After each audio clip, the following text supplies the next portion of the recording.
Okay, welcome dear students. I'm here on the third session of the uh, on the chapter pair of linear equation in two variables. In the previous video, we have seen how to solve, how to formulate the given real life situation into a pair of linear equation in two variables. We learn about the various key points on the formulation part. Now, in this session, we will discuss the method of solution. So, in method of solution, it is classified as mainly two methods, that is, one is graphical method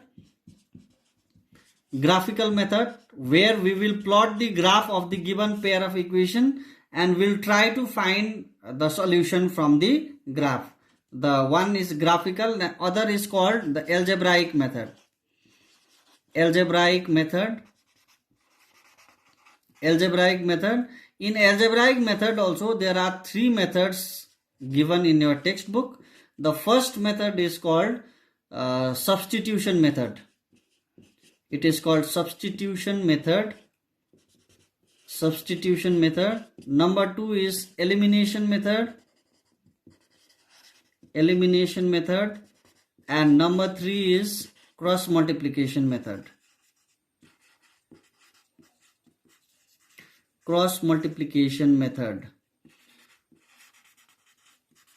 So there are mainly three methods in algebraic methods: substitution, elimination, and cross multiplication.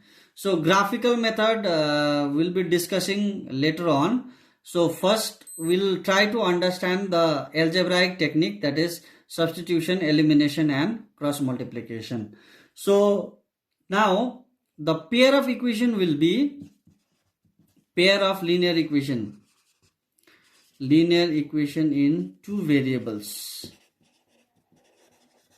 Pair of linear equation in two variables will be in the form of a1x plus b1y plus c1 equals to 0 and a2x plus b2y plus c2 equals to 0. So these are the pair of linear equation in two variables. The form we are supposed to solve this pair of equation with algebraic technique. So before we apply the method with technique, we can get some clues.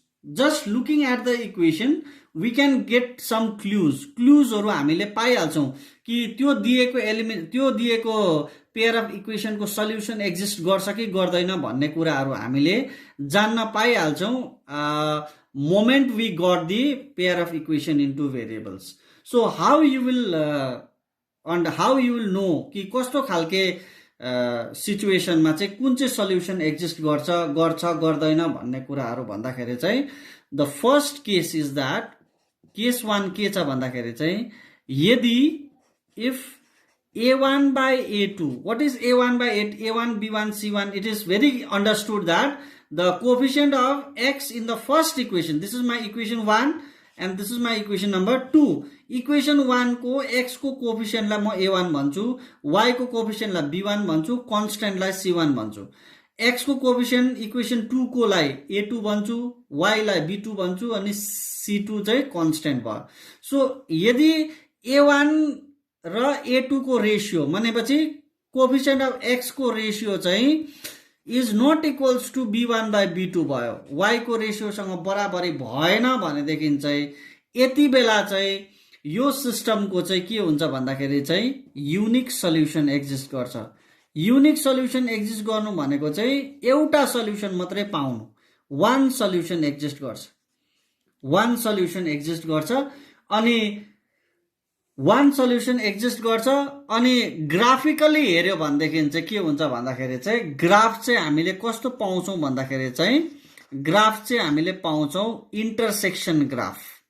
Intersection भनेको हामीलाई थाहा छ linear equation plot गर्दाखेरि हामीले कस्तो graph पाउँछौं भन्दाखेरि line graph पाउँछौ, लाइन आउँछ इक्वेसन, लिनियर इक्वेसन प्लट गर्दाखेरि।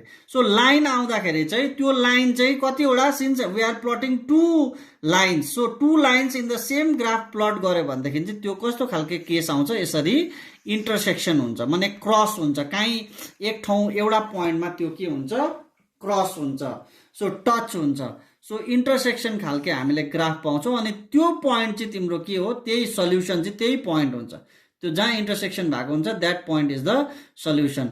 अनि त्यसलाई चाहिँ हामी एल्जेब्राको भाषामा के भन्छौँ भन्दाखेरि चाहिँ, एल्जेब्राको भाषामा चाहिँ हामी एल्जेब्राइक टर्ममा चाहिँ त्यसलाई म भन्छु सिस्टम चाहिँ, यो पेयर अफ इक्वेसन, यो साइमल्टेनियस इक्वेसनलाई चाहिँ हामी के भन्छौँ, कन्सिस्टेन्ट भन्छौँ।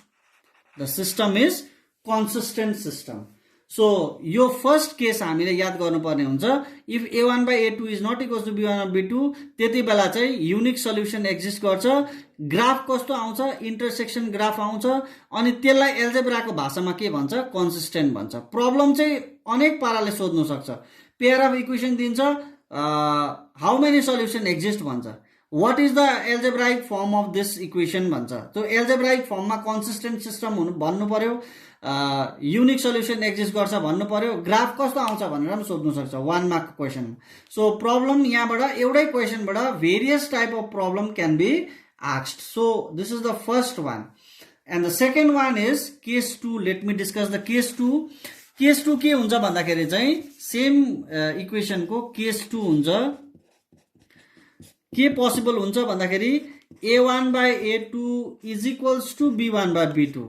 यो x को कोफिसिएन्ट र y को कोफिसिएन्ट को रेशियो बराबरी हुन सक्छ, तर if it is not equals to constant को रेशियोसँग बराबरी मिलेन भनेदेखि चाहिँ त्यति बेला चाहिँ त्यो सिस्टम के हुन्छ भन्दाखेरि चाहिँ त्यस्तो सिस्टमको चाहिँ हामीले सल्युसन पाउनु सक्दैनौँ। No solution is exist. त्यति बेला चाहिँ ग्राफ कस्तो आउँछ भनेर भन्दाखेरि चाहिँ त्यस्तो प्रब्लमको ग्राफ चाहिँ आउँछ प्यारलल। हेर त हामीले अगाडि नै क्लु पाइहाल्छौँ। When moment we got the pair of equation, we will know that यो चाहिँ ग्राफ यस्तो खालके आउँछ, प्यारलल आउँछ, इन्टरसेक्टिङ आउँछ। त त्यहाँदेखि क्लु पाइसकेपछि we can easily find the solution। Problem हामीलाई केही पनि हुँदैन। सो यति बेला के हुन्छ, नो सल्युसन भयो, ग्राफ चाहिँ के हुन्छ, प्यारलल हुन्छ। अनि यस्तो सिस्टमलाई चाहिँ एल्जेब्राको भाषामा के भन्छ भन्दाखेरि इनकन्सिस्टेन्ट भन्छ। इनकन्सिस्टेन्ट भन्छ। System is inconsistent system.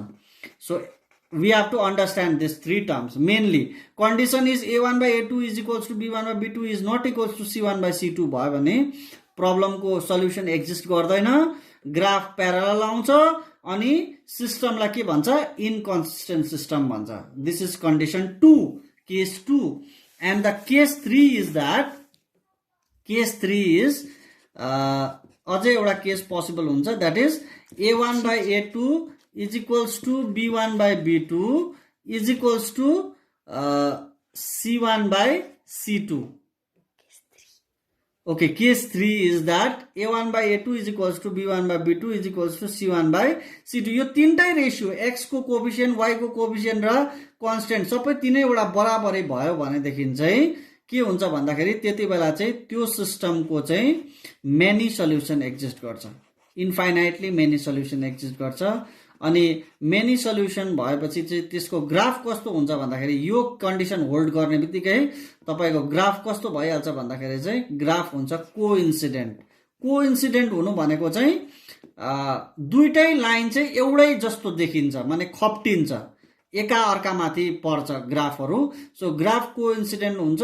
अनि त्यस्तो खालके सिस्टमलाई चाहिँ के भन्छ भन्दाखेरि कन्सिस्टेन्टै हो, किनभने सल्युसन एक्जिस्ट गर्दैछ नि त, मेनी छ, थुप्रो सल्युसन एक्जिस्ट गर्यो। सो सिस्टम चाहिँ कन्सिस्टेन्टै हो, तर एउटा कुरा एड भएको हुन्छ, कन्सिस्टेन्ट एन्ड डिपेन्डेन्ट। यो चाहिँ डिपेन्डेन्ट खालको इक्वेसन। किन डिपेन्ड हुँदैछ भन्दाखेरि चाहिँ this is totally depend on the value of the coefficient of X, Y and constant. सबैमा सबै रेशियो बराबरी हुनुको लागि त डिपेन्ड हुनु पर्यो नि। Some multiple scalar times some multiples times a1 a2 को रेशियो भयो भने मात्रै, भ्यालु भयो भने मात्रै के हुन्छ, यो पोसिबल हुन्छ। सो त्यही कारण सिस्टमलाई के भन्छ, डिपेन्डेन्ट भन्छ। This is totally depend. a1 is depend on a2, all a1 b1 a2 b2 are A2 B2 C2 are dependent so त्यो भएर चाहिँ यस्तो सिस्टमको चाहिँ मेनी सल्युसन हुन्छ ग्राफ हेर्यो भने कोइन्सिडेन्ट हुन्छ कोइन्सिडेन्ट भनेपछि चाहिँ सबै पोइन्टहरू त्यही एउटै लाइन भित्रै पर्छ as if it will look like they are same line एउटै लाइन जस्तो देखिन्छ त एउटै लाइन हुँदाखेरि चाहिँ हामीले क्लास 9 मा पनि पढेकै हो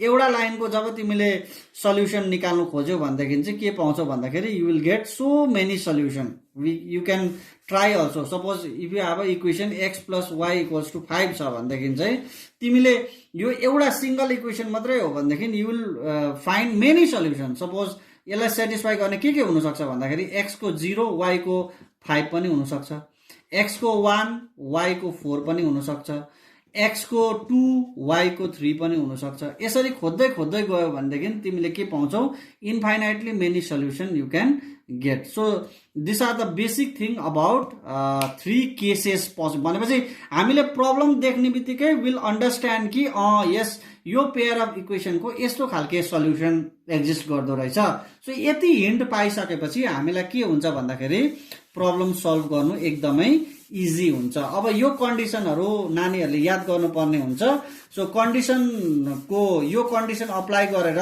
थुप्रो अरु खालके प्रब्लम्सहरु पनि सल्भ हुन्छ अलिकति स्ट्यान्डर्ड क्वेशनहरु पनि बनिन्छ त्यो स्ट्यान्डर्ड क्वेशनहरु I will be discussing on the later classes so अहिलेको लागि चाहिँ let us just focus on one method suppose let us try to solve the first method that is substitution method so सब्स्टिट्युसनमा के हुन्छ भन्दाखेरि चाहिँ नामले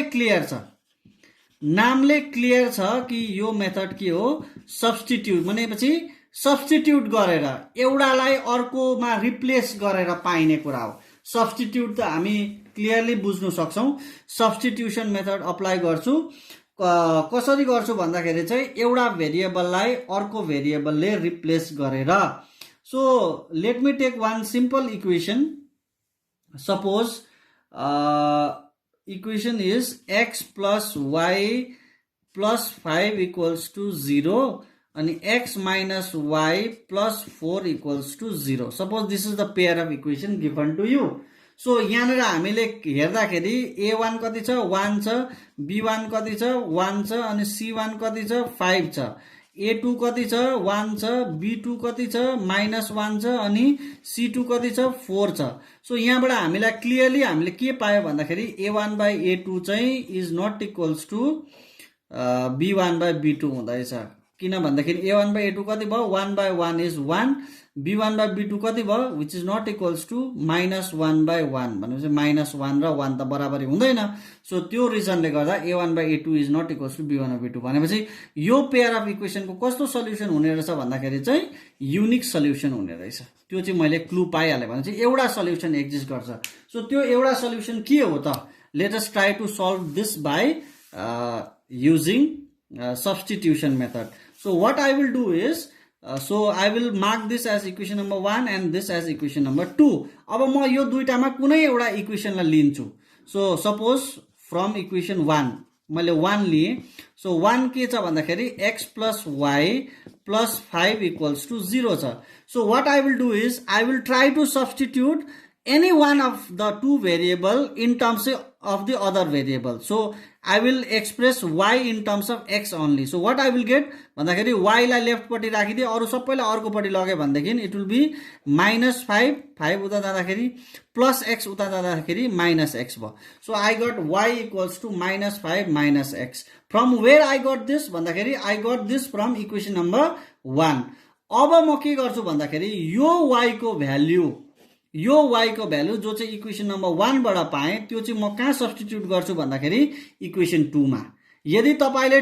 2 युज गरेर भेरिएबलको भ्यालु x र y को निकाल्नु भएको छ भने 2 युज गर्नु भएको छ भने 1 मा सब्स्टिट्युट गर्नुपर्छ 1 युज गर्नु भएको छ भने 2 मा सब्स्टिट्युट गर्नु पर्यो सो y को भ्यालु मैले पाए अब म कहाँ सब्स्टिट्युट गर्छु 2 मा so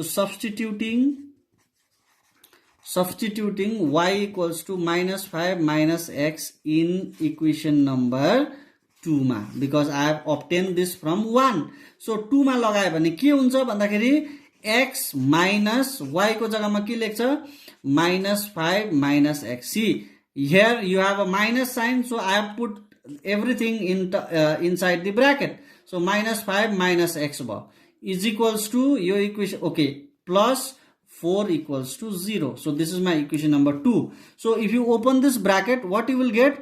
You will be getting x, okay, minus into minus become plus 5, minus into minus plus x, plus 4 equals to 0. So x plus x, they are like terms. So x plus x is 2x. So 2x plus 5 plus 4 is plus 9 equals to 0. So x is equals to minus 9 by 2. So I got the one solution. X को value मैले पाइहालेँ. कति पाएँ? 9 by 2. अब तपाईको काम के रहन्छ भन्दाखेरि चाहिँ नेक्स्ट काम रहन्छ तपाईले अब y को भ्यालु निकाल्ने. So what I will do, I will putting x is equals to minus 9 by 2 in, अब कहाँ लगाउने त त्यो x को भ्यालु minus 9 by 2 भन्दाखेरि 1 र 2 कुनै पनि इक्वेसनमा लगाउँदा भयो.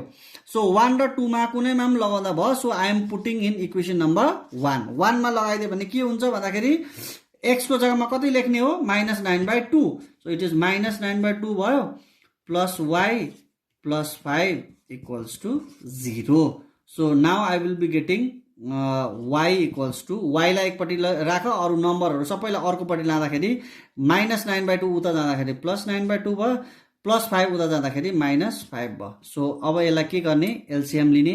LCM 2 र 1 को LCM 2 भयो. So then के हुन्छ? 9 into 1 minus 5 into 2 गर्दाखेरि I will be getting 9 minus 10 by 2 भनेपछि minus 1 by 2.